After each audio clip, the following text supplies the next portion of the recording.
I am very passionate about the topic of letting go because we are all smart.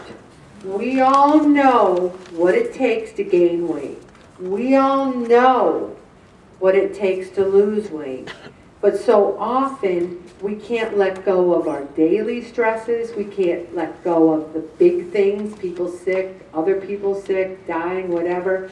And we can't, and when I say let go, it doesn't mean not care. Do you say to yourself, oh yeah, you know, I hit someone with a car when I was drinking when I was a teenager and I killed him, but I let that go, ha ha ha. It doesn't mean that you're going to take it as something that wasn't traumatic or something terrible or whatever, but you have to say, I made a terrible mistake, no matter what it was. I'm sorry for it. I can't keep revisiting it in my mind and punishing myself through food and alcohol or whatever. I have to put it in a compartment. And you might say, but Ellen, I can forgive and I can put that away, but other people bring it up to me. Other people say, oh, you lost a lot of weight before, but you know, I bet you're going to gain it back because that's what you always do. And then you have to use your classic lines. You have to come up with your own. You have to say, how curious that you feel so comfortable with me that you would say that.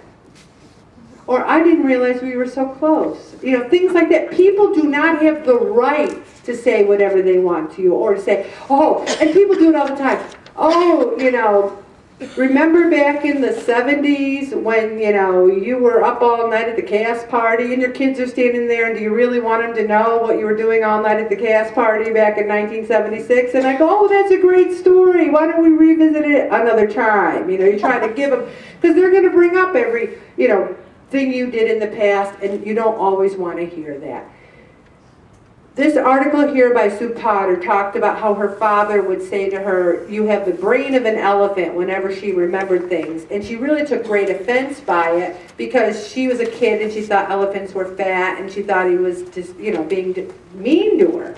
And it wasn't until she was older that she realized that was a phrase to say, as smart as an elephant, etc.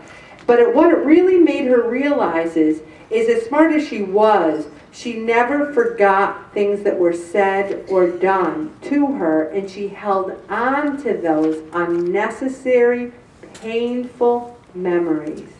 Those high school memories where some kid called you fat, or Ellen Bell the watermelon, or whatever names they could come up with.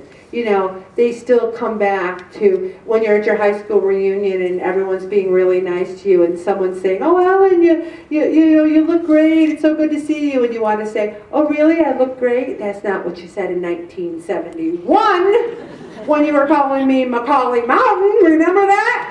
I'm thinking, where's that coming from? We're 58 years old and you're still thinking about when he called you McCauley Mountain because you want to say to him, aren't you sorry? Aren't you sorry you called me that? And then I'm sitting there going, let it go, Ellen, let it go. I have emotion, it's this, let it go, let it go. Because you bringing up McCauley Mountain back in 1971, I bringing it up means, have I really gotten over it?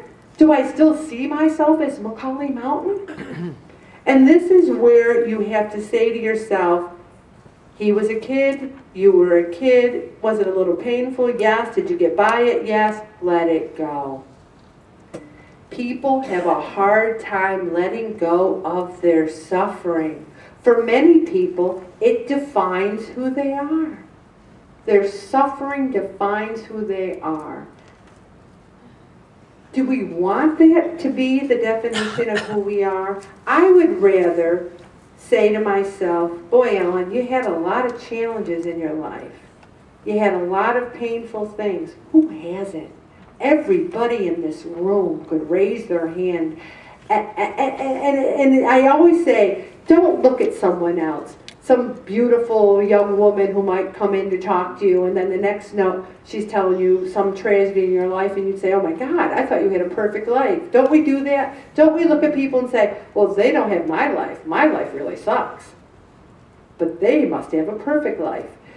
Had a wonderful conversation with a person I hadn't seen in a long time, and I thought about how beautiful his spirit was and how kind and loving. And I asked him how his sister was. And he said, oh, Ellen, I lost my sister last She died on Christmas Day last year. And it was rather sudden. She came down with pancreatic cancer, and she hardly lasted at all. I'm like, oh my gosh, I'm so sorry. And then he said, yeah, and then on Christmas Day, we had to go break the news to my mother and father. And my father, when we told him, he literally dropped dead. Now, you have to understand, this is Christmas Day.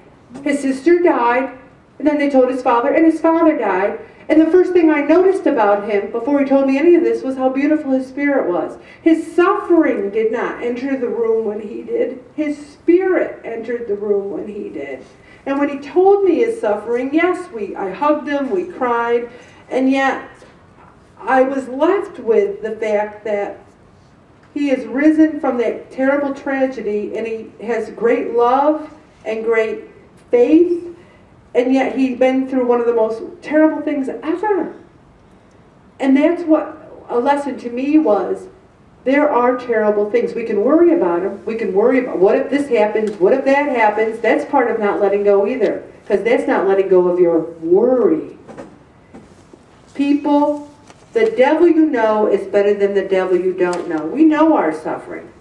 I could go around the room and say, quick, tell me the worst thing that ever happened to you. And when we're done all in a bucket of tears, the reason we know how terrible can say it, it's because we revisit it in our mind over and over again, and we need to let it go. People who are vigorously engaged in life are less likely to experience the nameless fears or free-floating anxieties of those who live marginally on the threshold but never completely in life. And I like this one too. Because if you're engaged in life, if I'm running a Pray It Off group and going to work and having kids and doing things, I don't have a heck of a lot of time to be revisiting 1976. I'm tired. I'm working hard. If we devote our lives to helping others, if we go to church, if we pray, if we keep busy, we don't allow ourselves to wallow in the mire and muck of the pain in our lives. This is good. To truly be, we must let go. We must surrender this pain. We must surrender this to God. We wish to lose weight, so we let go of all the comfort foods we indulge in, and we choose to eat healthy so that we may live longer, healthier lives. How many of us are afraid to let go of those comfort foods because they were our best friend when we needed them most? When we needed them most, those Lay's ruffled potato chips never seemed to let me down. They were there in the pantry. I need you. Oh, there you are, my friend, my Ruffles chips. And they were my friend at 260, they were my friend at 270, and on and on and on. What comfort did they truly give me?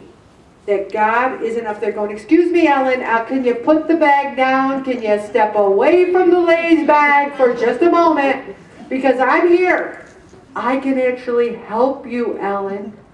I had a bad day yesterday. I was feeling sorry for myself. I wanted people to say, you did a great job and thank you. And that's when I had the epiphany that God was up there going, you're doing great, Ellen, thank you. And at that same time I thought, you know, surrender maybe isn't such a bad thing. Have you really surrendered, Ellen? Or are you just using the words? This morning I got up and the first thing I said is, I give you this day and I surrender it to you. I surrender my anxieties, my fears. I had the best day. Was it perfect? Was there not issues, problems, concerns? But every one of them I go, you got this one, God, because I'm not so good at it. I'm giving it to you. It's liberating. By letting go, we can make choices that allow us to commit ourselves to all that is good in life. We choose to live healthy. No one's forcing us to. We choose to eat less and move more. I can tell you every week, do not have this, don't eat that. You're not listening. You're not listening until you choose to do it with your own free will. It's the same thing as faith. We choose to live with faith. I'm going to stop right there, Bob, and I'm going to go on to one